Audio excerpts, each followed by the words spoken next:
Bonjour et bienvenue dans la méthode Politzer. Vous vous apprêtez à écouter une lecture de la 4e grande partie de Principes élémentaires de philosophie par Georges Politzer. Si vous tombez par hasard sur cet épisode, je vous recommande d'aller écouter les chapitres précédents afin de bien saisir ce qui est dit dans ce chapitre, probablement le plus important des 6. Vous trouverez en description les questions de contrôle posées par Politzer à ses élèves. Je vous invite à y répondre après l'écoute de l'épisode. Je vous remercie pour votre patience, nous pouvons commencer la lecture. 4e partie, étude de la dialectique. Chapitre 1er, introduction à l'étude de la dialectique. Grand 1, précautions préliminaires.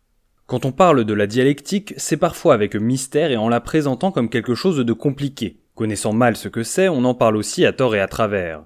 Tout cela est regrettable et fait commettre des erreurs qu'il faut éviter. Pris dans son sens étymologique, le terme dialectique signifie simplement l'art de discuter, et c'est ainsi que l'on entend souvent dire d'un homme qui discute longuement, et même aussi par extension de celui qui parle bien, c'est un dialecticien. Ce n'est pas dans ce sens que nous allons étudier la dialectique. Elle a pris, au point de vue philosophique, une signification spéciale. La dialectique, dans son sens philosophique, contrairement à ce que l'on pense, est à la portée de tous, car c'est une chose très claire et sans mystère. Mais si la dialectique peut être comprise de tout le monde, elle a tout de même ses difficultés, et voici comment nous devons les comprendre. Parmi les travaux manuels, certains sont simples, d'autres sont plus compliqués. Faire des caisses d'emballage, par exemple, est un travail simple. Monter un appareil de TSF, au contraire, représente un travail demandant beaucoup d'habileté, de la précision, de la souplesse des doigts. Les mains et les doigts sont pour nous des instruments de travail, mais la pensée est aussi un instrument de travail, et si nos doigts ne font pas toujours un travail de précision, il en est de même de notre cerveau. Dans l'histoire du travail humain, l'homme au début ne savait faire que des travaux grossiers. Le progrès dans les sciences a permis des travaux plus précis. Il en est exactement de même pour l'histoire de la pensée. La métaphysique est cette méthode de pensée qui n'est capable, comme nos doigts, que de mouvements grossiers, comme de clouer les caisses ou de tirer les tiroirs de la métaphysique. La dialectique diffère de cette méthode parce qu'elle permet une plus grande précision. Ce n'est rien d'autre qu'une méthode de pensée de grande précision. L'évolution de la pensée a été la même que celle du travail manuel, c'est la même histoire, et il n'y a aucun mystère, tout est clair dans cette évolution. Les difficultés que nous rencontrons proviennent de ce que, jusqu'à 25 ans, nous clouons des caisses et que subitement on nous place devant des appareils de TSF pour en faire le montage. Il est certain que nous aurons de grosses difficultés, que nos mains seront lourdes, nos doigts malhabiles. Ce n'est que peu à peu que nous parviendrons à nous assouplir et à réaliser ce travail. Ce qui était très difficile au début nous paraîtra ensuite plus simple. Pour la dialectique, c'est la même chose. Nous sommes embarrassés, lourds de l'ancienne méthode de la pensée métaphysique, et nous devons acquérir la souplesse, la précision de la méthode dialectique. Mais nous voyons que, là encore, il n'y a rien de mystérieux ni de très compliqué. Grand 2, d'où est née la méthode dialectique ? Nous savons que la métaphysique considère le monde comme un ensemble de choses figées et qu'au contraire, si nous regardons la nature, nous voyons que tout bouge, que tout change. Nous constatons la même chose pour la pensée. Il résulte donc de cette constatation un désaccord entre la métaphysique et la réalité. C'est pourquoi, pour définir d'une façon simple et donner une idée essentielle, on peut dire qui dit métaphysique dit immobilité et qui dit dialectique dit mouvement. Le mouvement et le changement qui existent dans tout ce qui nous entoure sont à la base de la dialectique. Lorsque nous soumettons à l'examen de la pensée la nature ou l'histoire de l'humanité, ou notre propre activité mentale, ce qui s'offre à nous tous, d'abord, c'est le tableau d'un enchevêtrement infini de relations, d'actions et réactions, où rien ne demeure ce qu'il était, où il était, comme il était, où tout se meut, se transforme, devient et passe. Nous voyons d'après ce texte si clair d'Engels que, du point de vue dialectique, tout change, rien ne reste là où il est, rien ne demeure ce qu'il est, et, par conséquent, ce point de vue est en parfait accord avec la réalité. Aucune chose ne demeure à la place qu'elle occupe puisque même ce qui nous apparaît comme immobile bouge avec le mouvement de la Terre autour du Soleil et bouge dans le mouvement de la Terre sur elle-même. Dans la métaphysique, le principe d'identité veut qu'une chose reste elle-même. Nous voyons au contraire qu'aucune chose ne demeure ce qu'elle est. Nous avons l'impression de rester toujours les mêmes et pourtant, nous dit Engels, les mêmes sont différents. Nous pensons être identiques et nous avons déjà changé. D'enfants que nous étions, nous sommes devenus hommes, et cet homme, physiquement, ne reste jamais le même. Il vieillit tous les jours. Ce n'est donc pas le mouvement qui est apparence trompeuse, comme le soutenaient les Éléates, c'est l'immobilité, puisqu'en fait, tout bouge et change. L'histoire aussi nous prouve que les choses ne demeurent pas ce qu'elles sont. À aucun moment la société n'est immobile. Il y a d'abord eu, dès l'Antiquité, la société esclavagiste. Ensuite lui a succédé la société féodale, puis la société capitaliste.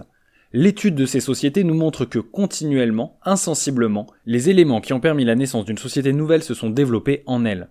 C'est ainsi que la société capitaliste change chaque jour et qu'elle a cessé d'exister en URSS. Parce qu'aucune société ne reste immobile, la société socialiste, édifiée en Union soviétique, est destinée, elle aussi, à disparaître. Elle se transforme déjà à vue d'œil et c'est pourquoi les métaphysiciens ne comprennent pas ce qui se passe là-bas. Ils continuent à juger une société complètement transformée avec leur sentiment d'homme subissant encore l'oppression capitaliste. Nos sentiments eux-mêmes se transforment, ce dont nous nous rendons mal compte. Nous voyons ce qui n'était qu'une sympathie devenir un amour, puis dégénérer quelquefois en haine. Ce que nous voyons partout dans la nature, l'histoire, la pensée, c'est le changement et le mouvement. C'est par cette constatation que commence la dialectique. Les Grecs ont été frappés par le fait que l'on rencontre partout le changement et le mouvement.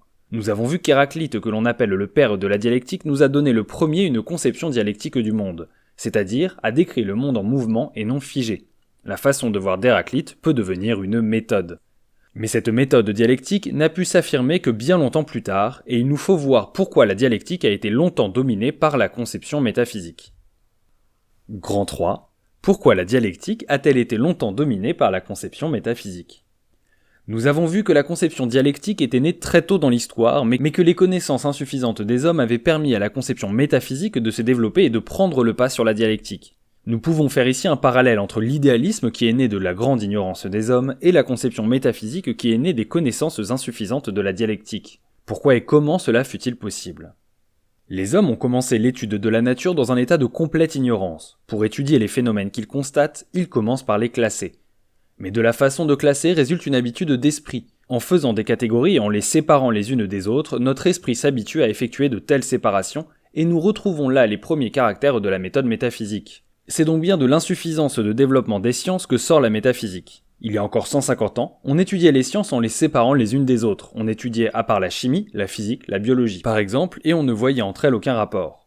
On continuait aussi à appliquer cette méthode à l'intérieur des sciences. La physique étudiait le son, la chaleur, le magnétisme, l'électricité, etc. Et l'on pensait que ces différents phénomènes n'avaient aucun rapport entre eux. On étudiait chacun d'eux dans des chapitres séparés.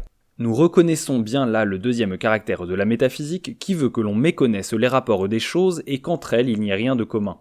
De même, il est plus facile de concevoir les choses à l'état de repos qu'en mouvement. Prenons comme exemple la photographie. Nous voyons que, tout d'abord, on cherche à fixer les choses dans leur immobilité, c'est la photographie. Puis seulement par la suite dans leur mouvement, c'est le cinéma. Eh bien, l'image de la photographie et du cinéma, c'est l'image du développement des sciences et de l'esprit humain. Nous étudions les choses en repos avant de les étudier dans leur mouvement. Et pourquoi cela ? Parce que l'on ne savait pas. Pour apprendre, on a pris le point de vue le plus facile. Or, les choses immobiles sont plus faciles à saisir et à étudier. Certes, l'étude des choses en repos est un moment nécessaire de la pensée dialectique, mais seulement un moment, insuffisant, fragmentaire, et qu'il faut intégrer dans l'étude des choses en devenir. Nous retrouvons cet état d'esprit dans la biologie par exemple, dans l'étude de la zoologie et de la botanique. Parce qu'on ne les connaissait pas bien, on a d'abord classé les animaux en races, en espèces, en pensant qu'entre elles il n'y avait rien de commun, et qu'il en avait toujours été ainsi. C'est de là que vient la théorie que l'on appelle le fixisme, qui affirme, contrairement à l'évolutionnisme, que les espèces animales ont toujours été ce qu'elles sont, qu'elles n'ont jamais évolué. Ce qui est, par conséquent, une théorie métaphysique et qui provient de l'ignorance des hommes. Grand 4. Pourquoi le matérialisme du XVIIIe siècle était-il métaphysique ? Nous savons que la mécanique a joué un grand rôle dans le matérialisme du XVIIIe siècle et que ce matérialisme est souvent appelé le matérialisme mécaniste. Pourquoi en fut-il ainsi ? Parce que la conception matérialiste est liée au développement de toutes les sciences et que, parmi celles-ci, c'est la mécanique qui s'est développée la première. Dans le langage courant, la mécanique c'est l'étude des machines. En langage scientifique, c'est l'étude du mouvement en tant que déplacement. Et si la mécanique fut la science qui s'est développée la première, c'est parce que le mouvement mécanique est le mouvement le plus simple. Étudier le mouvement d'une pomme que balance le vent sur un pommier est beaucoup plus facile qu'étudier le changement qui se produit dans la pomme qui mûrit. On peut plus facilement étudier l'effet du vent sur la pomme que la maturation de la pomme. Mais cette étude est partielle et ouvre ainsi la porte à la métaphysique. S'ils observent bien que tout est en mouvement, les anciens Grecs ne peuvent pas tirer parti de cette observation car leur savoir est insuffisant. Alors on observe les choses et les phénomènes, on classe, on se contente d'étudier le déplacement, d'où la mécanique, et l'insuffisance des connaissances dans les sciences donne naissance à la conception métaphysique.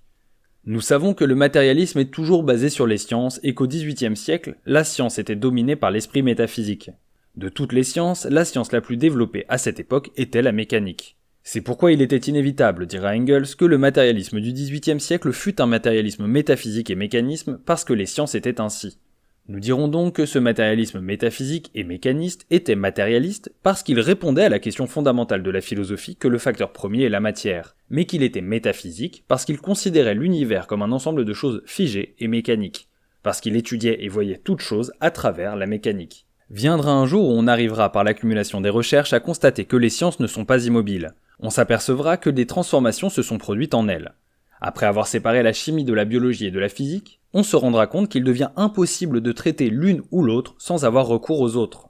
Par exemple, l'étude de la digestion, qui est du domaine de la biologie, devient impossible sans la chimie. Vers le 19e siècle, on s'apercevra que les sciences sont liées entre elles, et il s'ensuivra un recul de l'esprit métaphysique dans les sciences, parce qu'on aura une conséquence plus approfondie de la nature. Jusque-là, on avait étudié les phénomènes de la physique séparément. Maintenant, on était obligé de constater que tous ces phénomènes étaient de même nature. C'est ainsi que l'électricité et le magnétisme que l'on étudiait séparément sont réunis aujourd'hui en une science unique, l'électromagnétisme. En étudiant les phénomènes du son et de la chaleur, on s'est, de même, aperçu que tous les deux étaient issus d'un phénomène de même nature. En frappant avec un marteau, on obtient un son et on produit de la chaleur. C'est le mouvement qui produit de la chaleur. Et nous savons que le son, c'est des vibrations dans l'air. Les vibrations sont ainsi du mouvement, donc voilà deux phénomènes de même nature. En biologie, on est arrivé en classant de plus en plus minutieusement à trouver des espèces que l'on ne pouvait classer ni comme végétales ni comme animales. Il n'y avait donc pas de séparation brusque entre les végétaux et les animaux. En poussant toujours les études, on est arrivé à conclure que les animaux n'avaient pas toujours été ce qu'ils sont. Les faits ont condamné le fixisme et l'esprit métaphysique. C'est au cours du 19e siècle que s'est produite cette transformation que nous venons de voir et qui a permis au matérialisme de devenir dialectique. La dialectique, c'est l'esprit des sciences qui, en se développant, ont abandonné la conception métaphysique. Le matérialisme a pu se transformer parce que les sciences ont changé. Aux sciences métaphysiques correspond le matérialisme métaphysique, et aux sciences nouvelles correspond un matérialisme nouveau, qui est le matérialisme dialectique. Grand 5. Comment est né le matérialisme dialectique? Hegel et Marx. Si nous demandons comment s'est opérée cette transformation du matérialisme métaphysique en matérialisme dialectique, on répond généralement en disant Petit 1, il y avait le matérialisme métaphysique, celui du XVIIIe siècle. Petit 2, les sciences ont changé. Petit 3, Marx et Engels sont intervenus. Ils ont coupé le matérialisme métaphysique en deux, abandonnant la métaphysique, ils ont gardé le matérialisme en y ajoutant la dialectique. Si nous avons tendance à présenter les choses ainsi, cela provient de la méthode métaphysique qui veut que nous simplifions les choses pour en faire un schéma. Nous devons au contraire avoir continuellement à l'esprit que jamais les faits de la réalité ne doivent être schématisés. Les faits sont plus compliqués qu'ils paraissent et que nous le pensons. C'est ainsi qu'il n'y a pas une transformation aussi simple du matérialisme métaphysique en matérialisme dialectique. La dialectique fut, en fait, développée par un philosophe idéaliste allemand, Hegel, qui a su comprendre le changement qui s'était opéré dans les sciences. Reprenant la vieille idée d'Héraclite, il constata, aidé par les progrès scientifiques, que dans l'univers tout est mouvement et changement, que rien n'est isolé et que tout dépend de tout, et c'est ainsi qu'il créa la dialectique. C'est à cause de Hegel que nous parlons aujourd'hui de mouvement dialectique du monde. Ce que Hegel a d'abord saisi, c'est le mouvement de la pensée, et il l'a appelé, naturellement, la dialectique. Mais Hegel est idéaliste, c'est-à-dire qu'il donne l'importance première à l'esprit, et, par conséquent, il se fait du mouvement et du changement une conception particulière. Il pense que ce sont les changements de l'esprit qui provoquent les changements de la matière. Pour Hegel, l'univers c'est l'idée matérialisée, et, avant l'univers, il y a d'abord l'esprit qui découvre l'univers. En résumé, il constate que l'esprit et l'univers sont en perpétuel changement, mais il en conclut que les changements de l'esprit déterminent les changements dans la matière. Exemple, l'inventeur a une idée, il réalise son idée, et c'est cette idée matérialisée qui crée des changements dans la matière. Hegel est donc bien dialecticien, mais il subordonne la dialectique à l'idéalisme. C'est alors que Marx et Engels, disciples de Hegel, mais disciples matérialistes, et donnant par conséquent l'importance première à la matière, pensent que sa dialectique donne des affirmations justes, mais à l'envers. Engels dira à ce sujet « Avec Hegel, la dialectique se tenait sur la tête, il fallait la remettre sur les pieds. » Marx et Engels se transfèrent donc à la réalité matérielle, la cause initiale de ce mouvement de la pensée, définie par Hegel, et l'appellent naturellement dialectique en lui empruntant le même terme. Ils pensent que Hegel a raison de dire que la pensée et l'univers sont en perpétuel changement, mais qu'il se trompe en affirmant que ce sont les changements dans les idées qui déterminent les changements dans les choses. Ce sont au contraire les choses qui nous donnent les idées, et les idées se modifient parce que les choses se modifient. Autrefois, on voyageait en diligence. Aujourd'hui, nous voyageons en chemin de fer. Ce n'est pas parce que nous avons l'idée de voyager en chemin de fer que ce moyen de locomotion existe. Nos idées se sont modifiées parce que les choses se sont modifiées. Nous devons donc éviter de dire Marx et Engels possédaient d'un côté le matérialisme, issu du matérialisme français du XVIIIe siècle, de l'autre la dialectique de Hegel. Par conséquent, il ne leur restait plus qu'à lier l'un et l'autre. C'est là une conception simpliste, schématique, qui oublie que les phénomènes sont plus compliqués. C'est une conception métaphysique. Marx et Engels prendront certes la dialectique à Hegel, mais ils la transformeront. Ils en feront autant du matérialisme pour nous donner le matérialisme dialectique. Chapitre 2. Les lois de la dialectique. Première loi, le changement dialectique. Grand 1. Ce que l'on entend par le mouvement dialectique. La première loi de la dialectique commence par constater que rien ne reste là où il est, rien ne demeure ce qu'il est. Qui dit dialectique dit mouvement, changement.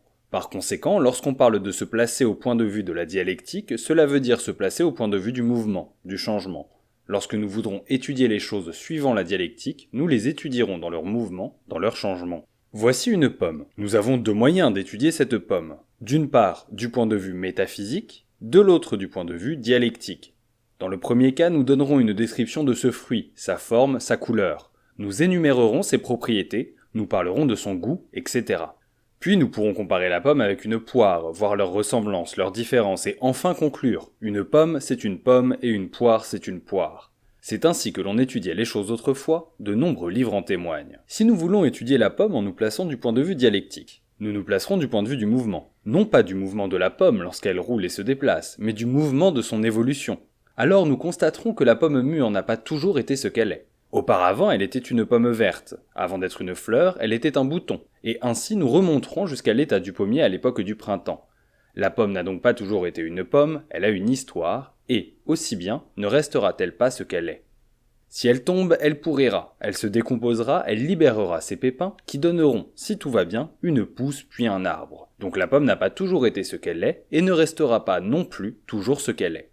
Voilà ce que l'on appelle étudier les choses du point de vue du mouvement. C'est l'étude du point de vue du passé et de l'avenir. En étudiant ainsi, on ne voit plus la pomme présente que comme une transition entre ce qu'elle était, le passé, et ce qu'elle deviendra, l'avenir. Pour bien situer cette façon de voir les choses, nous allons encore prendre deux exemples, la Terre et la société. En nous plaçant du point de vue métaphysique, nous décrirons la forme de la Terre dans tous ses détails. Nous constaterons qu'à sa surface il y a des mers, des terres, des montagnes, nous étudierons la nature du sol, puis nous pourrons comparer la Terre aux autres planètes ou à la Lune, et nous conclurons, enfin, la Terre, c'est la Terre. Tandis qu'en étudiant l'histoire de la Terre du point de vue dialectique, nous verrons qu'elle ne fut pas toujours ce qu'elle est, qu'elle a subi des transformations et que, par conséquent, la Terre subira dans l'avenir à nouveau d'autres transformations. Nous devons donc considérer aujourd'hui que l'état actuel de la Terre n'est qu'une transition entre les changements passés et les changements à venir, transition dans laquelle les changements qui s'effectuent sont imperceptibles, bien qu'ils soient à une échelle beaucoup plus grande que ceux qui s'effectuent dans la maturation de la pomme. Voyons maintenant l'exemple de la société, qui intéresse particulièrement les marxistes. Appliquons toujours nos deux méthodes. Du point de vue métaphysique, on nous dira qu'il y a toujours eu des riches et des pauvres. On constatera qu'il y a des grandes banques, des usines énormes. On nous donnera une description détaillée de la société capitaliste, que l'on comparera avec les sociétés passées, féodales ou esclavagistes, en cherchant les ressemblances ou les différences, et on nous dira « la société capitaliste est ce qu'elle est ». Du point de vue dialectique, nous apprendrons que la société capitaliste n'a pas toujours été ce qu'elle est. Si nous constatons que dans le passé d'autres sociétés ont vécu un temps, ce sera pour en déduire que la société capitaliste, comme toutes les sociétés, n'est pas définitive, n'a pas de base intangible, mais qu'elle n'est, pour nous, au contraire, qu'une réalité provisoire, une transition entre le passé et l'avenir.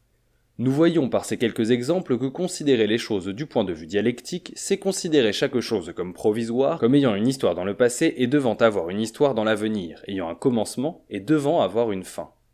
Grand 2. Pour la dialectique, il n'y a rien de définitif, d'absolu, de sacré. Pour la dialectique, il n'y a rien de définitif, d'absolu, de sacré. Elle montre la caducité de toute chose et en toute chose, et rien n'existe pour elle que le processus ininterrompu du devenir et du transitoire. Voilà une définition qui souligne ce que nous venons de voir et que nous allons étudier. Pour la dialectique, il n'y a rien de définitif. Cela veut dire que pour la dialectique, toute chose a un passé et aura un avenir, que, par conséquent, elle n'est pas là une fois pour toutes et ce qu'elle est aujourd'hui n'est pas définitif. Pour la dialectique, il n'y a aucun pouvoir au monde ni au-delà du monde qui puisse fixer les choses dans un état définitif. Il n'y a rien d'absolu. Rien de sacré, cela ne veut pas dire que la dialectique méprise tout. Non, une chose sacrée, c'est une chose que l'on considère comme immuable, que l'on ne doit ni toucher ni discuter mais seulement vénérer. La société capitaliste est sacrée par exemple. Eh bien, La dialectique dit que rien n'échappe au mouvement, au changement, aux transformations de l'histoire. Donc, rien n'est sacré. Caducité vient de caduc, qui signifie qui tombe, une chose caduque est une chose qui vieillit et doit disparaître. La dialectique nous montre que ce qui est caduc n'a plus de raison d'être, que toute chose est destinée à disparaître. Ce qui est jeune devient vieux, ce qui est en vie aujourd'hui meurt demain, et rien n'existe pour la dialectique que le processus ininterrompu du devenir et du transitoire. Donc, se placer du point de vue dialectique, c'est considérer que rien n'est éternel, sauf le changement, c'est considérer qu'aucune chose particulière ne peut être éternelle, sauf le devenir. Mais qu'est-ce que le devenir, dont parle Engels dans sa définition ? Nous avons vu que la pomme a une histoire. Prenons maintenant par exemple un crayon, qui lui aussi a son histoire.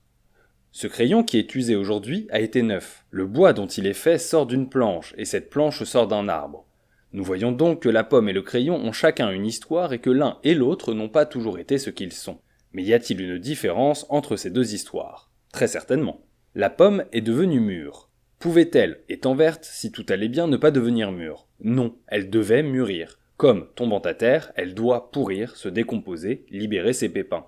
Tandis que l'arbre d'où vient le crayon peut ne pas devenir planche, et cette planche peut ne pas devenir crayon.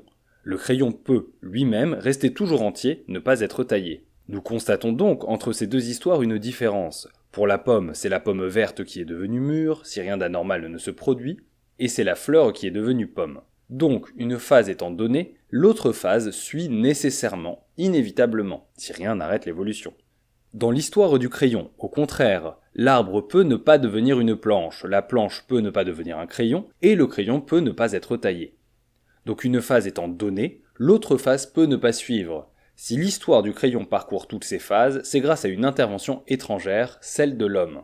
Dans l'histoire de la pomme, nous trouvons des phases qui se succèdent, la seconde phase découlant de la première. Elle suit le devenir dont parle Engels.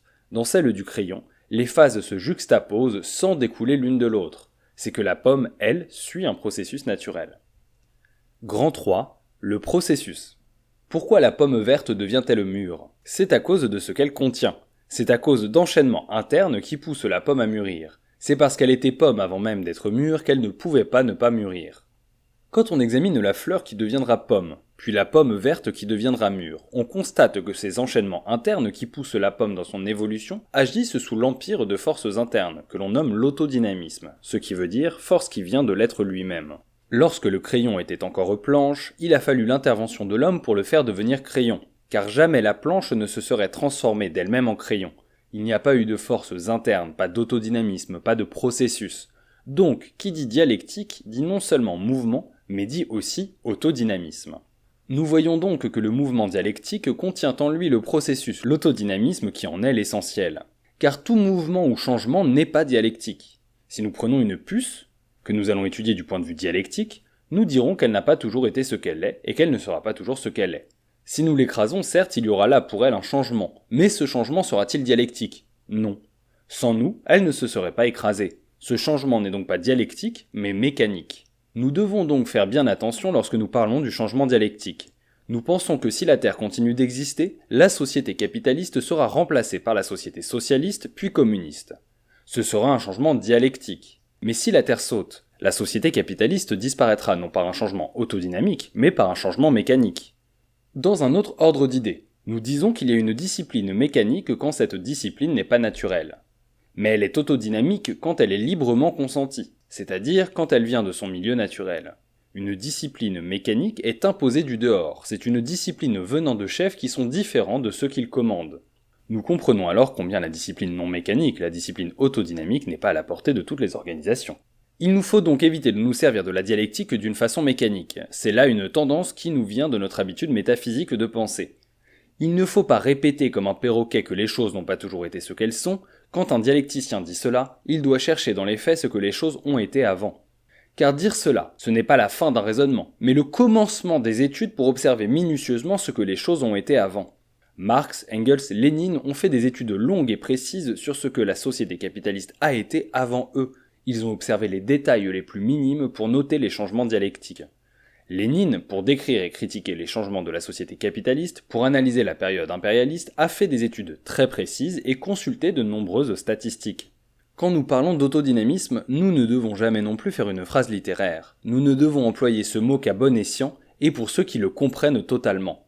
Enfin, après avoir vu, en étudiant une chose, quels sont ces changements autodynamiques, et dit quels changements on a constatés, il faut étudier, chercher d'où vient qu'il est autodynamique.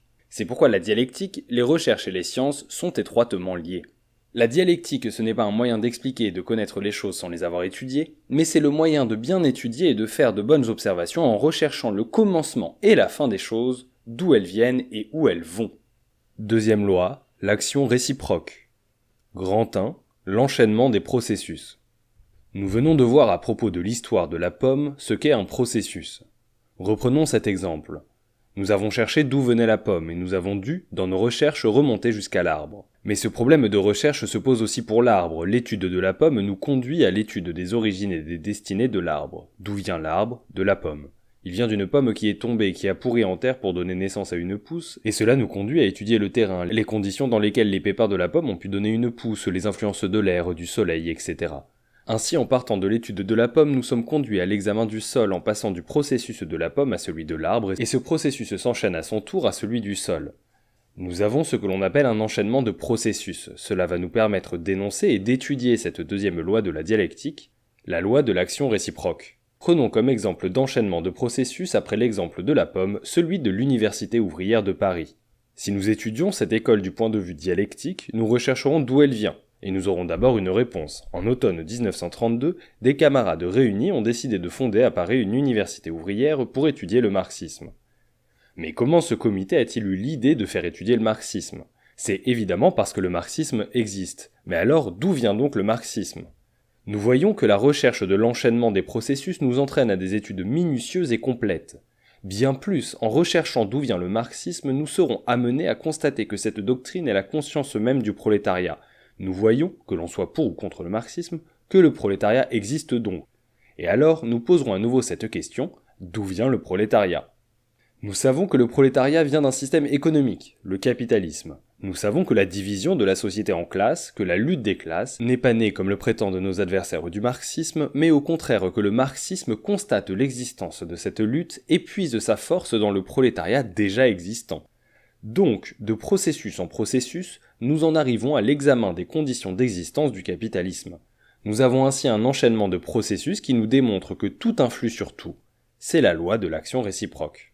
En conclusion de ces deux exemples, celui de la pomme et celui de l'Université ouvrière de Paris, voyons comment aurait procédé un métaphysicien. Dans l'exemple de la pomme, il n'aurait pu que penser « d'où vient la pomme ?» et il se serait satisfait de la réponse « la pomme vient de l'arbre », il n'aurait pas cherché plus loin. Pour l'Université ouvrière, il se serait satisfait de dire sur son origine qu'elle fut fondée par un groupe d'hommes qui veulent corrompre le peuple français ou autre baliverne. Mais le dialecticien, lui, voit tous les enchaînements de processus qui aboutissent d'une part à la pomme, de l'autre à l'université ouvrière. Le dialecticien rattache le fait particulier, le détail, à l'ensemble. Il rattache la pomme à l'arbre, et il remonte plus loin jusqu'à la nature dans son ensemble. La pomme est non seulement le fruit du pommier, mais aussi le fruit de toute la nature. L'université ouvrière est non seulement le fruit du prolétariat, mais aussi le fruit de la société capitaliste. Nous voyons donc que, contrairement au métaphysicien qui conçoit le monde comme un ensemble de choses figées, le dialecticien verra un monde comme un ensemble de processus. Et si le point de vue dialectique est vrai pour la nature et pour les sciences, il est vrai pour la société. L'ancienne méthode de recherche et de pensée, que Hegel appelle la méthode métaphysique, et qui s'occupait de préférence de l'étude des choses considérées en tant qu'objets fixes donnés, avait, en son temps, sa grande justification historique. Par conséquent, on étudiait à cette époque toute chose et la société comme un ensemble d'objets fixes donnés, qui, non seulement ne changent pas, mais particulièrement pour la société, ne sont pas destinés à disparaître. Engels signale l'importance capitale de la dialectique. Cette grande idée fondamentale selon laquelle le monde ne doit pas être considéré comme un complexe de choses achevées, mais comme un complexe de processus où les choses, en apparence stables, tout autant que leurs reflets intellectuels dans notre cerveau, les idées, passe par un changement ininterrompu de devenir et de dépérissement où, finalement, malgré tous les hasards apparents et tous les retours momentanés en arrière, un développement progressif finit par se faire. La société capitaliste ne doit donc pas être considérée elle non plus comme un complexe de choses achevées, mais au contraire doit être étudiée comme un complexe de processus. Les métaphysiciens se rendent compte que la société capitaliste n'a pas toujours existé, et ils disent qu'elle a une histoire. Mais ils pensent qu'avec son apparition, la société a fini d'évoluer et restera désormais fixée. Ils considèrent toute chose comme achevée, et non pas comme le commencement d'un nouveau processus. Le récit de la création du monde par Dieu est une explication du monde comme complexe de choses achevées. Dieu a fait chaque jour une tâche achevée. Il a fait les plantes, les animaux, l'homme une fois pour toutes, de là la théorie du fixisme. La dialectique juge d'une façon opposée. Elle ne considère pas les choses en tant qu'objets fixés, mais en mouvement. Pour elle, aucune chose ne se trouve achevée. Elle est toujours la fin d'un processus et le commencement d'un autre processus toujours en train de se transformer, de se développer. C'est pourquoi nous sommes si sûrs de la transformation de la société capitaliste en société socialiste. Rien n'étant définitivement achevé, la société capitaliste est la fin d'un processus auquel succédera la société socialiste, puis la société communiste, et ainsi de suite. Il y a et il y aura continuellement un développement. Mais il faut faire attention ici à ne pas considérer la dialectique comme quelque chose de fatal, d'où l'on pourrait conclure, puisque vous êtes si sûr du changement que vous désirez, pourquoi luttez-vous ? Car, comme dit Marx, pour faire accoucher la société socialiste, il faudra un accoucheur, d'où la nécessité de la révolution, de l'action. C'est là que les choses ne sont pas si simples, il ne faut pas oublier le rôle des hommes qui peuvent avancer ou retarder cette transformation. Nous reverrons cette question au chapitre 5 de cette partie, quand nous parlerons du matérialisme historique. Ce que nous constatons actuellement, c'est l'existence en toute chose d'enchaînements de processus qui se produisent par la force interne des choses, l'autodynamisme. C'est que pour la dialectique, nous insistons là-dessus, rien n'est achevé. Il faut considérer le développement des choses comme n'ayant jamais de scène finale. À la fin d'une pièce de théâtre du monde commence le premier acte d'une autre pièce. À vrai dire, ce premier acte avait déjà commencé au dernier acte de la pièce précédente. Grand 2. Les grandes découvertes du XIXe siècle. Ce qui a déterminé l'abandon de l'esprit métaphysique et qui a obligé les savants, puis Marx et Engels, à considérer les choses dans leur mouvement dialectique, c'est, nous le savons, les découvertes faites au XIXe siècle. Ce sont surtout 3 grandes découvertes de cette époque signalées par Engels dans Ludwig Feuerbach qui ont fait progresser la dialectique. D'abord, la découverte de la cellule vivante et de son développement. C'est Schwann et Schleiden qui, en découvrant avec la cellule organique l'unité d'où se développe par la multiplication et la différenciation tout organisme végétal et animal, établirent la continuité de 2 grands règnes de la nature vivante. Avant cette découverte, on avait pris comme base de raisonnement le fixisme, on considérait les espèces comme étrangères les unes des autres. De plus, on distinguait catégoriquement d'un côté le règne animal, de l'autre le règne végétal. Puis arrive cette découverte qui permet de préciser cette idée de l'évolution que les penseurs et les savants du XVIIIe siècle avaient déjà mise dans l'air. Elle permet de comprendre que la vie est faite d'une succession de morts et de naissances et que tout être vivant est une association de cellules. Cette constatation ne laisse alors subsister aucune frontière entre les animaux et les plantes et chasse ainsi la conception métaphysique. Ensuite, la découverte de la transformation de l'énergie. Autrefois, la science croyait que le son, la chaleur, la lumière par exemple étaient complètement étrangers les uns aux autres. Or, on découvre que tous ces autres phénomènes peuvent se transformer les uns dans les autres, qu'il y a des enchaînements de processus aussi bien dans la matière inerte que dans la nature vivante. Cette révélation est encore un coup porté à l'esprit métaphysique. Enfin, la découverte de l'évolution chez l'homme et les animaux. Darwin, dit Engels, démontre que tous les produits de la nature sont l'aboutissement d'un long processus de développement, de petits germes unicellulaires à l'origine, tout est le produit d'un long processus ayant pour origine la cellule. Et Engels conclut que grâce à ces 3 grandes découvertes, nous pouvons suivre l'enchaînement de tous les phénomènes de la nature, non seulement à l'intérieur des différents domaines, mais aussi entre les différents domaines.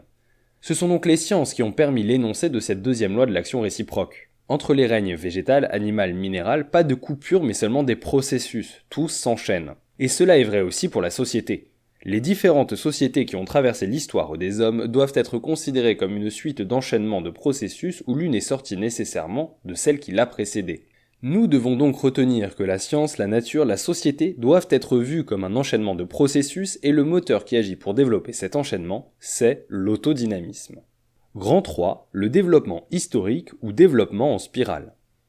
Si nous examinons d'un peu plus près le processus que nous commençons à connaître, nous voyons que la pomme est le résultat d'un enchaînement de processus. D'où vient la pomme vient de l'arbre. D'où vient l'arbre? De la pomme. Nous pouvons donc penser que nous avons là un cercle vicieux dans lequel nous tournons pour revenir toujours au même point. Arbre, pomme, pomme, arbre. De même, si nous prenons l'exemple de l'œuf et de la poule, d'où vient l'œuf? De la poule, d'où vient la poule? De l'œuf. Si nous considérions les choses ainsi, ce ne serait pas là un processus mais un cercle, et cette apparence a d'ailleurs donné l'idée du retour éternel. C'est-à-dire que nous reviendrions toujours au même point, au point de départ. Mais voyons exactement comment se pose le problème. Petit 1, voici une pomme. Petit 2, cette pomme, en se décomposant, engendre un arbre ou des arbres. Petit 3, chaque arbre ne donne pas une pomme, mais des pommes. Nous ne revenons donc pas au même point de départ, nous revenons à la pomme, mais sur un autre plan. De même, si nous partons de l'arbre, nous aurons un arbre qui donne des pommes qui donnent des arbres. Là aussi, nous revenons à l'arbre, mais sur un autre plan. Le point de vue s'est élargi. Nous n'avons donc pas un cercle comme les apparences tendaient à le faire penser, mais un processus de développement que nous appellerons un développement historique. L'histoire montre que le temps ne passe pas sans laisser de traces. Le temps passe, mais ce ne sont pas les mêmes développements qui reviennent. Le monde, la nature, la société constituent un développement qui est historique, un développement qu'en langage philosophique on appelle en spirale. On se sert de cette image pour fixer les idées. C'est une comparaison pour illustrer ce fait que les choses évoluent selon un processus circulaire mais ne reviennent pas au point de départ. Elles reviennent un peu au-dessus, sur un autre plan, et ainsi de suite, ce qui donne une spirale ascendante. Donc le monde, la nature, la société ont un développement historique en spirale, et ce qui meut ce développement, c'est, ne l'oublions pas, l'autodynamisme. Grand 4, conclusion. Nous venons d'étudier dans ces premiers chapitres sur la dialectique les deux premières lois, celle du changement et celle de l'action réciproque. Cela était indispensable pour pouvoir aborder l'étude de la loi de contradiction, car c'est elle qui va nous permettre de comprendre la force qui meut le changement dialectique, l'autodynamisme. Dans le premier chapitre relatif à l'étude de la dialectique, nous avons vu pourquoi cette théorie avait été longtemps dominée par la conception métaphysique et pourquoi le matérialisme du XVIIIe siècle était métaphysique. Nous comprenons mieux maintenant, après avoir vu rapidement les trois grandes découvertes du XIXe siècle qui ont permis au matérialisme de se développer pour devenir dialectique, pourquoi il était nécessaire que l'histoire de cette philosophie traversât les trois grandes périodes que nous connaissons, matérialisme de l'Antiquité, matérialisme du XVIIIe siècle et matérialisme moderne dit dialectique. Nous avions affirmé que le matérialisme était né des sciences et lié à elles. Nous pouvons voir après ces trois chapitres combien cela est vrai. Nous avons vu dans cette étude du mouvement et du changement dialectique, puis de cette loi de l'action réciproque, que tous nos raisonnements sont basés sur les sciences. Aujourd'hui, où les études scientifiques sont spécialisées à l'extrême et où les savants, ignorant en général le matérialisme, ne peuvent parfois comprendre l'importance de leurs découvertes particulières par rapport à l'ensemble des sciences, c'est le rôle de la philosophie, dont la mission, avons-nous dit, est de donner une explication du monde et des problèmes les plus généraux, c'est la mission en particulier du matérialisme dialectique, de réunir toutes les découvertes particulières de chaque science pour en faire la synthèse et donner ainsi une théorie qui nous rende de plus en plus, comme le disait Descartes, maître et possesseur de la nature. Troisième loi, la contradiction.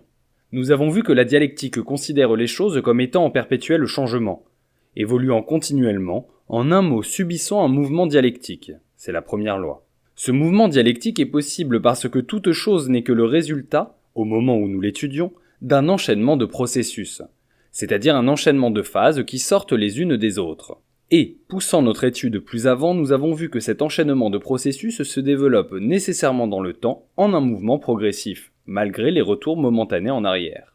Nous avons appelé ce développement un développement historique ou en spirale, et nous savons que ce développement s'engendre lui-même par autodynamisme. Mais quelles sont maintenant les lois de l'autodynamisme ? Quelles sont les lois qui permettent aux phases de sortir les unes des autres ? C'est ce que l'on appelle les lois du mouvement dialectique. La dialectique nous apprend que les choses ne sont pas éternelles, elles ont un commencement, une maturité, une vieillesse qui se termine par une fin, une mort. Toutes les choses passent par ces phases, naissance, maturité, vieillesse, fin. Pourquoi en est-il ainsi ? Pourquoi les choses ne sont-elles pas éternelles ? C'est là une vieille question qui a toujours passionné l'humanité. Pourquoi faut-il mourir ? On ne comprend pas cette nécessité et les hommes au cours de l'histoire ont rêvé de la vie éternelle au moyen de changer cet état de fait, par exemple au Moyen-Âge en inventant des boissons magiques, élixirs de jeunesse ou de vie. Pourquoi donc ce qui naît est-il contraint de mourir ? C'est là une grande loi de la dialectique que nous devons confronter pour bien la comprendre avec la métaphysique. Grand 1, la vie et la mort.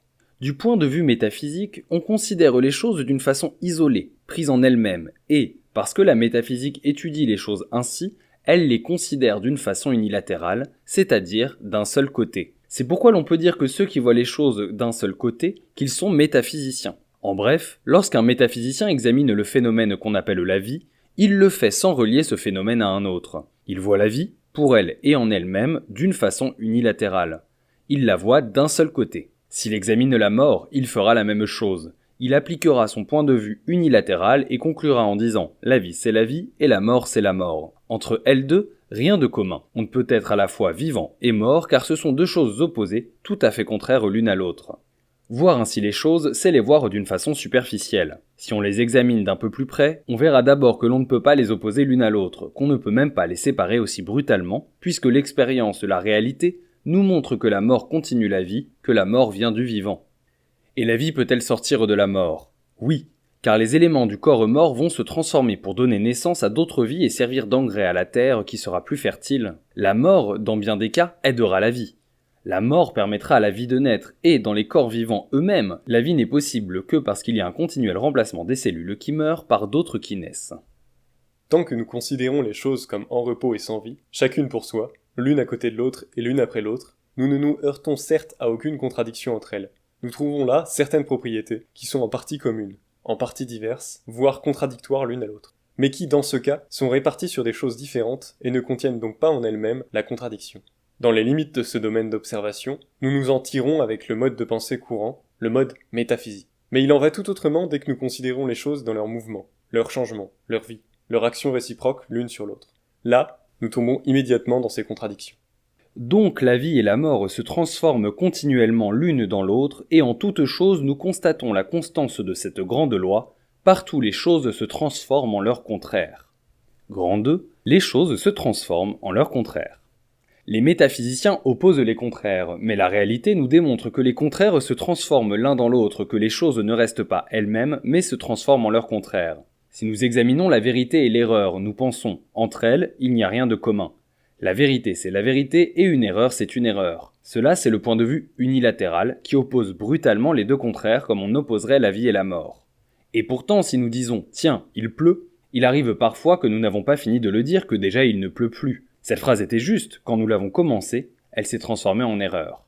Les Grecs avaient déjà constaté cela, et ils disaient que, pour ne pas se tromper, il fallait ne rien dire. De même, reprenons l'exemple de la pomme. On voit à terre une pomme mûre et l'on dit « Voilà une pomme mûre ». Pourtant, elle est à terre depuis un certain temps, et déjà elle commence à se décomposer, de telle sorte que la vérité devient une erreur. Les sciences, elles aussi, nous donnent de nombreux exemples de lois considérées pendant de nombreuses années comme des vérités, qui se sont révélées à un certain moment, à la suite des progrès scientifiques, comme des erreurs. Nous voyons donc que la vérité se transforme en erreur, mais est-ce que l'erreur se transforme en vérité ? Au début de la civilisation, les hommes imaginaient, notamment en Égypte, des combats entre les dieux pour expliquer le lever et le coucher du soleil. Cela est une erreur dans la mesure où on dit que les dieux poussent ou tirent le soleil pour le faire bouger. Mais la science donne partiellement raison à ce raisonnement en disant qu'il y a effectivement des forces, purement physiques, qui font mouvoir le soleil. Nous voyons donc que l'erreur n'est pas nettement opposée à la vérité. Si donc les choses se transforment en leur contraire, comment est-ce possible ? Comment la vie se transforme-t-elle en la mort ? S'il n'y avait que la vie 100%, elle ne pourrait jamais être la mort, et si la mort était totalement elle-même, la mort 100%, il serait impossible que l'une se transformât dans l'autre. Mais il y a déjà de la mort dans la vie, et donc de la vie dans la mort. En regardant de près, nous verrons qu'un être vivant est composé de cellules, que ces cellules sont renouvelées, qu'elles disparaissent et reparaissent à la même place. Elles vivent et meurent continuellement dans un être vivant, il y a donc de la vie et de la mort. Nous savons aussi que la barbe d'un mort continue de pousser, il en est de même pour les ongles et les cheveux. Voilà des phénomènes nettement caractérisés qui prouvent que la vie continue dans la mort. En Union soviétique, on conserve dans des conditions spéciales du sang de cadavre qui sert pour faire la transfusion du sang. Ainsi, avec du sang d'un mort, on refait un vivant. Nous pouvons dire, par conséquent, qu'au sein de la mort, il y a de la vie. La vie est donc également une contradiction, existant dans les choses et les phénomènes eux-mêmes. Une contradiction qui, constamment, se pose et se résout. Et, dès que la contradiction cesse, la vie cesse aussi, la mort intervient. Donc les choses non seulement se transforment les unes dans les autres, mais encore une chose n'est pas seulement elle-même, mais autre chose qui est son contraire, car chaque chose contient son contraire. Chaque chose contient à la fois elle-même et son contraire. Si l'on représente une chose par un cercle, nous aurons une force qui poussera cette chose vers la vie, poussant du centre vers l'extérieur par exemple. Mais nous aurons aussi des forces qui pousseront cette chose dans une direction opposée, des forces de mort poussant de l'extérieur vers le centre. Ainsi, à l'intérieur de chaque chose coexistent des forces opposées, des antagonismes. Que se passe-t-il entre ces forces ? Elles luttent. Par exemple, une chose n'est pas seulement mue par une force agissant dans un seul sens, mais toute chose est réellement mue par deux forces de direction opposées. Vers l'affirmation et vers la négation des choses, vers la vie et vers la mort. Que veut dire affirmation et négation des choses ? Il y a dans la vie des forces qui maintiennent la vie, qui tendent vers l'affirmation de la vie.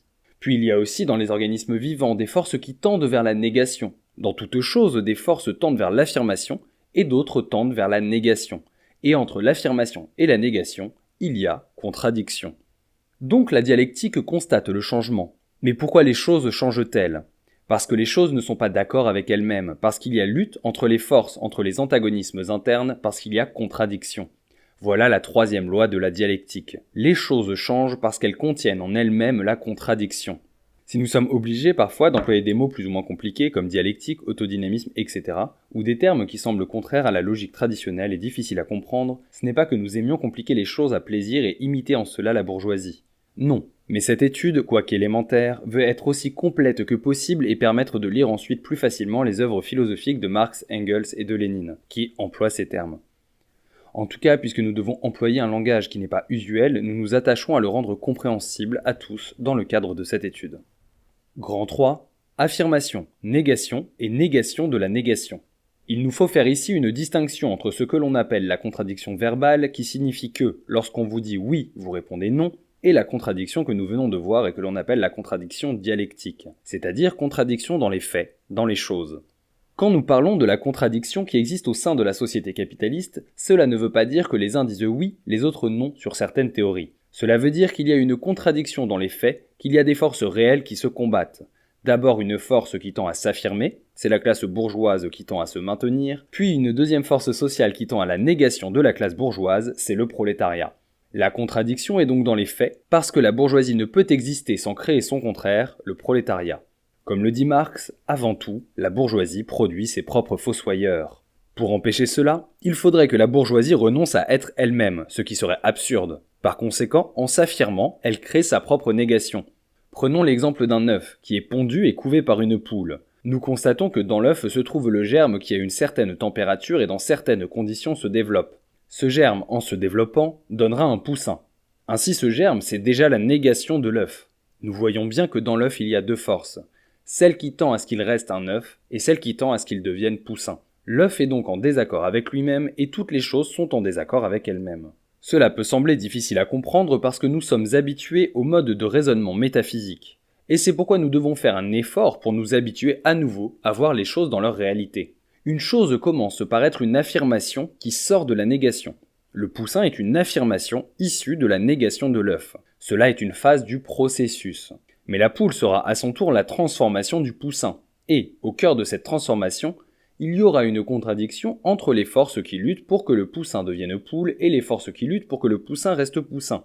La poule sera donc la négation du poussin qui venait, lui, de la négation de l'œuf. La poule sera donc la négation de la négation, et cela est la marche générale des phases de la dialectique.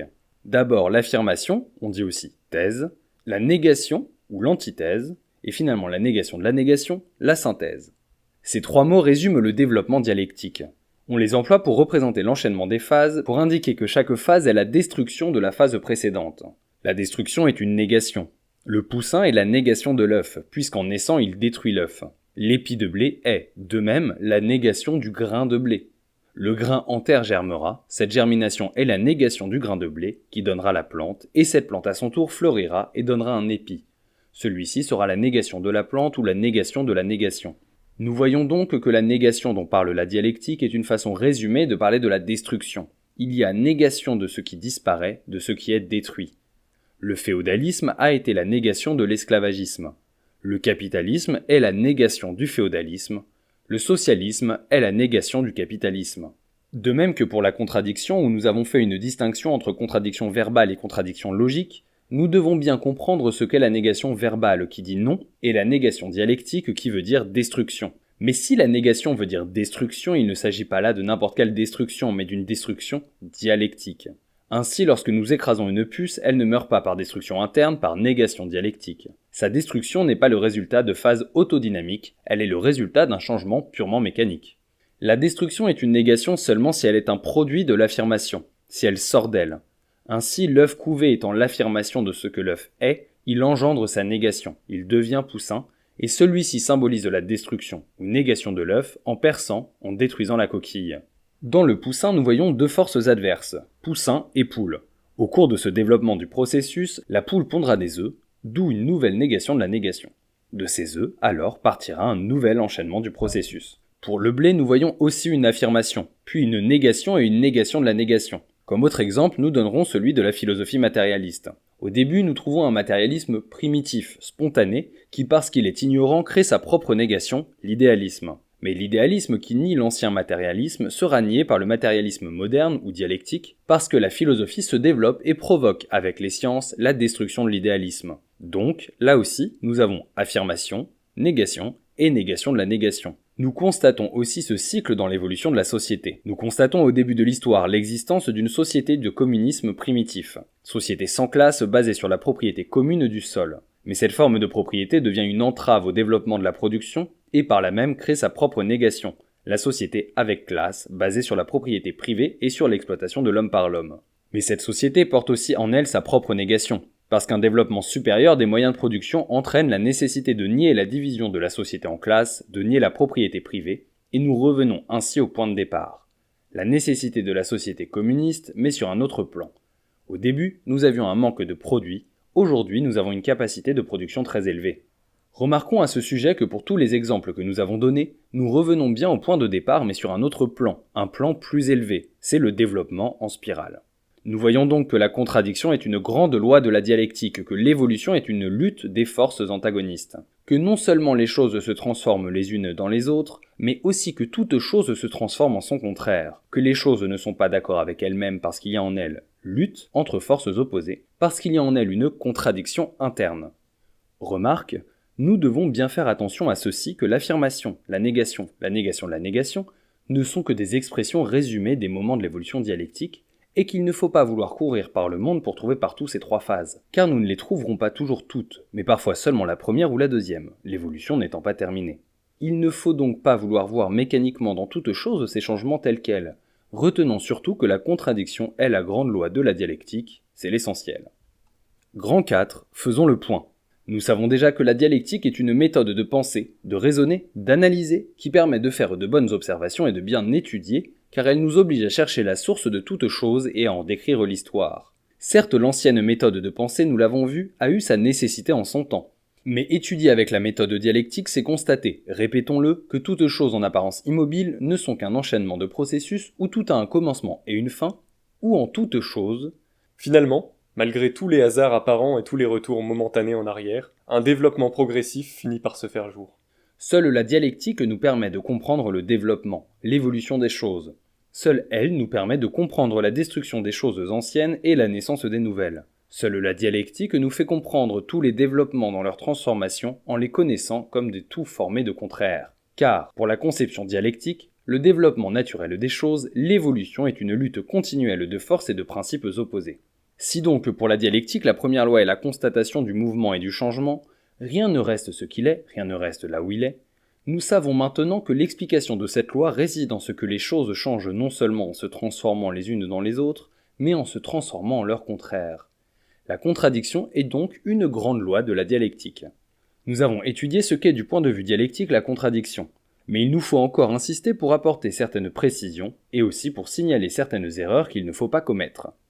Il est bien certain qu'il faut d'abord nous familiariser avec cette affirmation, qui est en accord avec la réalité. La transformation des choses en leur contraire. Certes, elle heurte l'entendement, nous étonne, parce que nous sommes habitués à penser avec la vieille méthode métaphysique. Mais nous avons vu pourquoi il en est ainsi. Nous avons vu d'une façon détaillée, au moyen d'exemples, que cela est dans la réalité, et pourquoi les choses se transforment en leur contraire. C'est pourquoi on peut dire et affirmer que si les choses se transforment, changent, évoluent, c'est parce qu'elles sont en contradiction avec elles-mêmes, parce qu'elles portent en elles leur contraire. C'est parce qu'elles contiennent en elles l'unité des contraires. Grand 5. L'unité des contraires.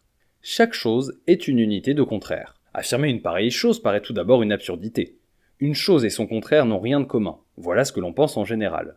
Mais pour la dialectique, toute chose est, en même temps, elle-même et son contraire. Toute chose est une unité de contraires, et il nous faut bien expliquer cela. L'unité des contraires pour un métaphysicien est une chose impossible. Pour lui, les choses sont faites d'une seule pièce, d'accord avec elles-mêmes, et voilà ce que nous affirmons, nous, le contraire. À savoir que les choses sont faites de deux pièces, elles-mêmes et leur contraire. Et qu'en elles, il y a deux forces qui se combattent parce que les choses ne sont pas d'accord avec elles-mêmes, qu'elles se contredisent elles-mêmes. Si nous prenons l'exemple de l'ignorance et de la science, c'est-à-dire du savoir, nous savons qu'au point de vue métaphysique, voilà deux choses totalement opposées, et contraires l'une à l'autre. Celui qui est ignorant n'est pas un savant, et celui qui est un savant ne peut pas être un ignorant. Pourtant, si nous regardons les faits, nous voyons qu'ils ne donnent pas lieu à une opposition aussi rigide. Nous voyons que tout d'abord a régné l'ignorance, puis la science est venue, et nous vérifions là qu'une chose se transforme en son contraire. L'ignorance se transforme en science. Il n'y a pas d'ignorance sans science, il n'y a pas d'ignorance 100%. Un individu, si ignorant soit-il, sait reconnaître au moins les objets, sa nourriture. Il n'y a jamais d'ignorance absolue. Il y a toujours une part de science dans l'ignorance. La science est déjà en germe dans l'ignorance. Il est donc juste d'affirmer que le contraire d'une chose est dans la chose elle-même. Voyons la science maintenant. Peut-il y avoir une science 100%? Non, on ignore toujours quelque chose. Lénine dit lui-même « l'objet de la connaissance est inépuisable ». Ce qui veut dire qu'il y a toujours à apprendre. Il n'y a pas de science absolue. Tout savoir, toute science contiennent une part d'ignorance. L'histoire des sciences est l'histoire de l'élimination progressive de l'erreur, c'est-à-dire de son remplacement par une erreur nouvelle, mais de moins en moins absurde. Ce qui existe dans la réalité, c'est une ignorance et une science relative, un mélange de science et d'ignorance. Ce n'est donc pas la transformation des choses en leur contraire que nous constatons dans cet exemple, mais c'est dans la même chose l'existence des contraires et l'unité des contraires. Nous pourrions reprendre les exemples que nous avons déjà vus, la vie et la mort, la vérité et l'erreur, et nous constaterions que, dans l'un et l'autre cas, comme en toute chose existe une unité des contraires, c'est-à-dire que chaque chose contient à la fois elle-même et son contraire, c'est pourquoi, dira Engels, si l'on s'inspire constamment de ce point de vue dans la recherche, on cesse une fois pour toutes de demander des solutions définitives et des vérités éternelles. On a toujours conscience du caractère nécessairement borné de toute connaissance acquise, de sa dépendance à l'égard des conditions dans lesquelles elle a été acquise. Pas plus qu'on ne s'en laisse imposer les antinomies irréductibles pour la vieille métaphysique, toujours en usage du vrai et du faux, du bien et du mal, de l'identique et du différent, du fatal et du fortuit. On sait que ces antinomies n'ont qu'une valeur relative, que ce qui est reconnu maintenant comme vrai a son côté faux caché, qui apparaîtra plus tard. De même que ce qui est actuellement reconnu comme faux a son côté vrai, grâce auquel il a pu précédemment être considéré comme vrai. Ce texte d'Engels nous montre bien comment il faut comprendre la dialectique et le sens véritable de l'unité des contraires. Grand 6. Erreurs à éviter. Il faut bien expliquer cette grande loi de la dialectique qu'est la contradiction pour ne pas créer des malentendus. D'abord, il ne faut pas la comprendre d'une façon mécanique, il ne faut pas penser que dans toute connaissance, il y a la vérité plus l'erreur, ou le vrai plus le faux. Si l'on appliquait cette loi ainsi, on donnerait raison à ceux qui disent que dans toutes les opinions, il y a une part de vrai plus une part de faux, et que, retirons ce qui est faux, il restera ce qui est vrai, ce qui est bon. On dit cela dans certains milieux prétendument marxistes où l'on pense que le marxisme a raison de montrer que dans le capitalisme, il y a des usines, des trusts, des banques qui tiennent entre leurs mains la vie économique, qu'il a raison de dire que cette vie économique marche mal, mais ce qui est faux dans le marxisme, ajoute-t-on, c'est la lutte des classes. Laissons de côté la théorie de la lutte des classes et nous aurons une bonne doctrine. On dit aussi que le marxisme appliqué à l'étude de la société est juste, est vrai, mais pourquoi y mêler la dialectique? Voilà le côté faux. Enlevons la dialectique et gardons comme vrai le reste du marxisme. Ce sont là des interprétations mécaniques de l'unité des contraires. Voici encore un exemple. Voici encore un autre exemple. Proudhon pensait, après avoir pris connaissance de cette théorie des contraires, que dans chaque chose il y avait un bon et un mauvais côté. Ainsi, constatant que dans la société il y a la bourgeoisie et le prolétariat, il disait « enlevons ce qui est mauvais, le prolétariat ». Et c'est ainsi qu'il mit sur pied son système des crédits qui devait créer la propriété parcellaire, c'est-à-dire permettre aux prolétaires de devenir propriétaires. De cette façon, il n'y aurait plus que des bourgeois et la société serait bonne. Nous savons bien pourtant qu'il n'y a pas de prolétariat sans bourgeoisie et que la bourgeoisie n'existe que par le prolétariat. Ce sont deux contraires qui sont inséparables. Cette unité des contraires est interne, véritable, c'est une union inséparable. Il ne suffit donc pas pour supprimer les contraires de couper l'un de l'autre. Dans une société basée sur l'exploitation de l'homme par l'homme, il existe obligatoirement deux classes antagonistes, maîtres et esclaves dans l'Antiquité, seigneurs et serfs au Moyen-Âge, bourgeoisie et prolétariat aujourd'hui. Pour supprimer la société capitaliste, pour faire la société sans classe, il faut supprimer la bourgeoisie et le prolétariat. Pour permettre aux hommes libres de créer une société plus évoluée matériellement et intellectuellement, pour marcher vers le communisme dans sa forme supérieure et non pas pour créer, comme prétendent nos adversaires, un communisme égalitaire dans la misère. Nous devons donc bien faire attention quand nous expliquons ou quand nous appliquons à un exemple ou à une étude l'unité des contraires. Nous devons éviter de vouloir partout et toujours retrouver et appliquer mécaniquement, par exemple, la négation de la négation. Vouloir partout et toujours retrouver l'unité des contraires car nos connaissances sont en général très limitées, et cela peut nous mener dans des impasses. Ce qui compte, c'est ce principe. La dialectique et ses lois nous obligent à étudier les choses pour en découvrir l'évolution et les forces, les contraires qui déterminent cette évolution. Il nous faut donc étudier l'unité des contraires contenus dans les choses, et cette unité des contraires revient à dire qu'une affirmation n'est jamais une affirmation absolue puisqu'elle contient en elle-même une part de négation. Et c'est là l'essentiel. C'est parce que les choses contiennent leur propre négation qu'elles se transforment. La négation est le dissolvant. Si elle n'existait pas, les choses ne changeraient pas. Comme, en fait, les choses se transforment, il faut bien qu'elles contiennent un principe dissolvant. Nous pouvons d'avance affirmer qu'il existe puisque nous voyons les choses évoluer. Mais nous ne pouvons découvrir ce principe sans une étude minutieuse de la chose elle-même, car ce principe n'a pas le même aspect en toute chose. Grand 7. Conséquences pratiques de la dialectique. Pratiquement donc, la dialectique nous oblige à considérer toujours non pas un côté des choses, mais leurs deux côtés. Ne considérez jamais la vérité sans l'erreur, la science sans l'ignorance. La grande erreur de la métaphysique, c'est justement de ne considérer qu'un côté des choses, de juger d'une façon unilatérale et, si nous commettons beaucoup d'erreurs, c'est toujours dans la mesure où nous ne voyons qu'un côté des choses. C'est parce que nous tenons souvent des raisonnements unilatéraux. Si la philosophie idéaliste affirme que le monde n'existe que dans les idées des hommes, il faut reconnaître qu'il y a, en effet, des choses qui n'existent que dans notre pensée. Cela est vrai. Mais l'idéalisme est unilatéral. Il ne voit que cet aspect. Il ne voit que l'homme qui invente des choses qui ne sont pas dans la réalité, et il en conclut que rien n'existe en dehors de nos idées. L'idéalisme a raison de souligner cette faculté de l'homme, mais n'appliquant pas le critérium de la pratique, il ne voit que cela. Le matérialisme métaphysique se trompe aussi parce qu'il ne voit qu'un côté des problèmes. Il voit l'univers comme une mécanique. Est-ce que la mécanique existe ? Oui. Joue-t-elle un grand rôle ? Bien sûr. Le matérialisme métaphysique a donc raison de dire cela. Mais c'est une erreur de ne voir que le seul mouvement mécanique. Naturellement, nous sommes portés à ne voir qu'un seul côté des choses et des gens. Si nous jugeons un camarade, nous ne voyons presque toujours que son bon ou son mauvais côté. Il faut voir l'un et l'autre, sans quoi il ne serait pas possible d'avoir des cadres dans les organisations. Dans la pratique politique, la méthode du jugement unilatéral aboutit au sectarisme. Si nous rencontrons un adversaire appartenant à une organisation réactionnaire, nous le jugeons d'après ses chefs. Et pourtant, c'est peut-être simplement un petit employé aigri, mécontent, et nous ne devons pas le juger comme un grand patron fasciste. On peut de même appliquer ce raisonnement aux patrons et comprendre que s'ils nous apparaissent mauvais, c'est souvent parce qu'ils sont eux-mêmes dominés par la structure de la société et que, dans d'autres conditions sociales, ils seraient peut-être différents. Si nous pensons à l'unité des contraires, nous considérons les choses sous leurs multiples aspects. Nous verrons donc que ce réactionnaire est réactionnaire d'un côté, mais de l'autre que c'est un travailleur et qu'il y a chez lui une contradiction. On cherchera et on trouvera pourquoi il a adhéré à cette organisation, et on cherchera en même temps pourquoi il n'aurait pas dû y adhérer.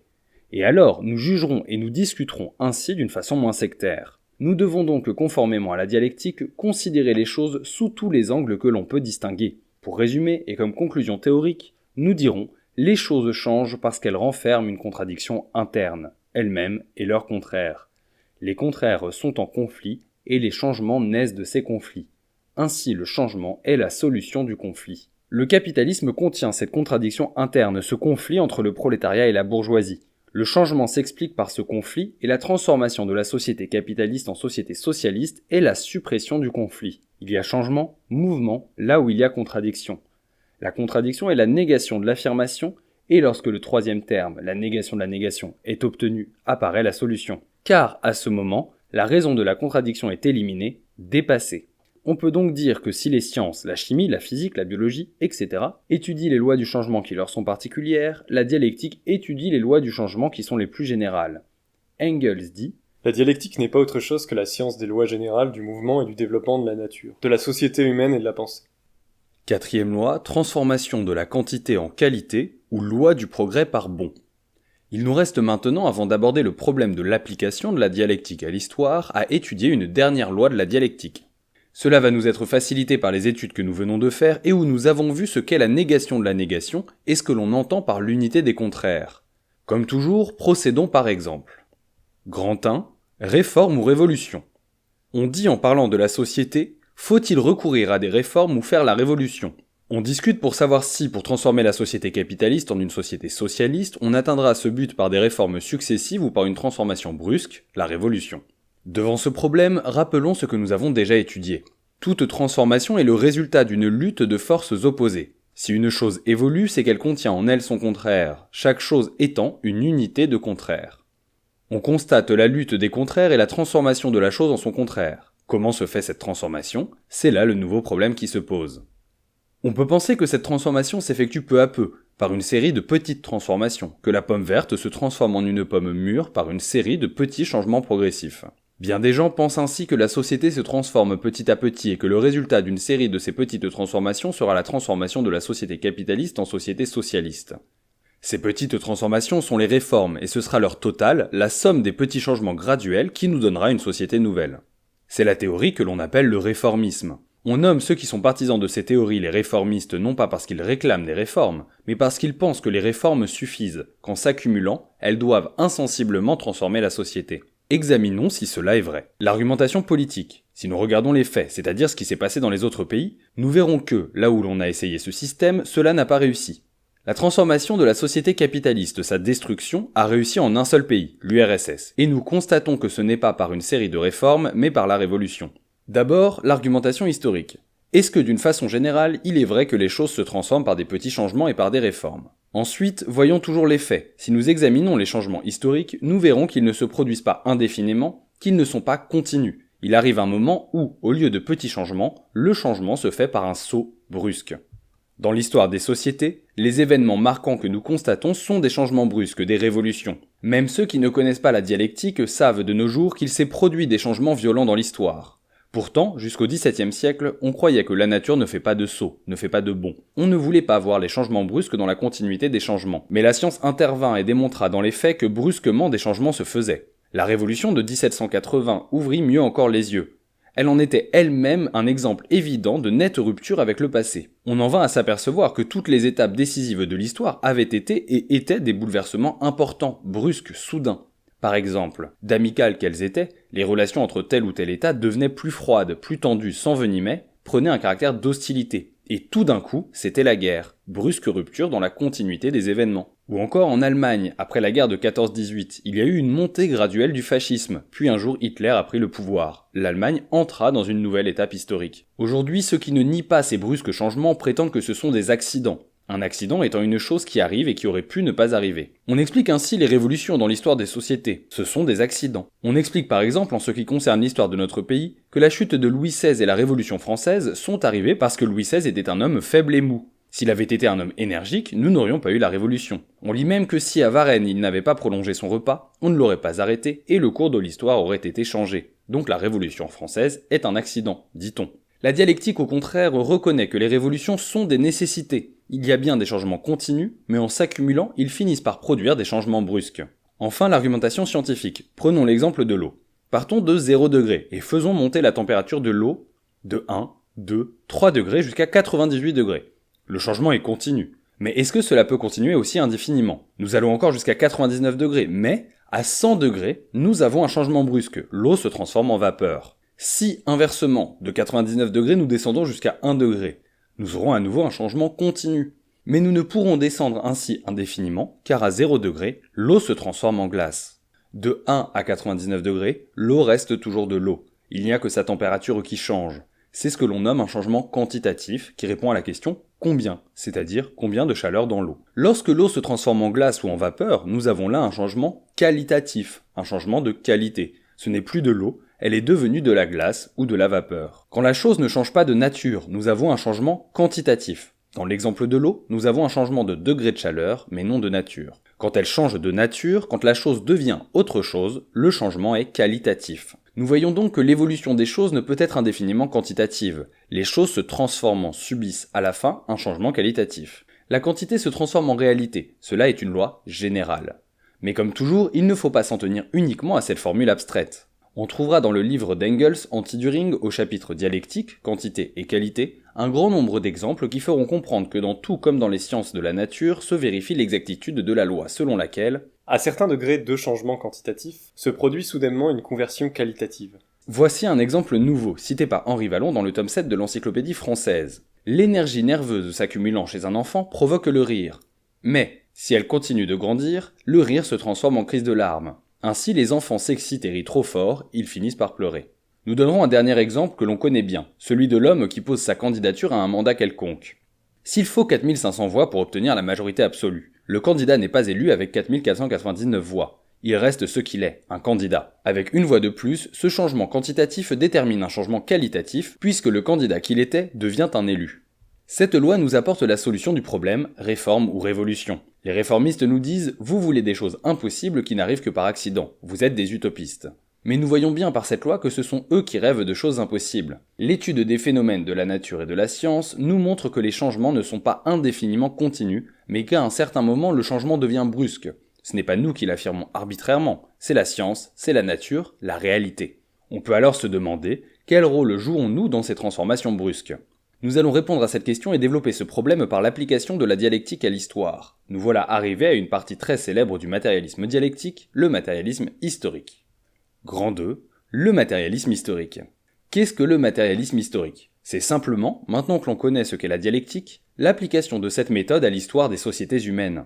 Pour bien comprendre cela, il faut préciser ce qu'est l'histoire. Qui dit histoire dit changement, et changement dans la société. La société a une histoire au cours de laquelle elle change continuellement. Nous y voyons se produire de grands événements. Alors se pose le problème. Puisque dans l'histoire les sociétés changent, qu'est-ce qui explique ces changements ?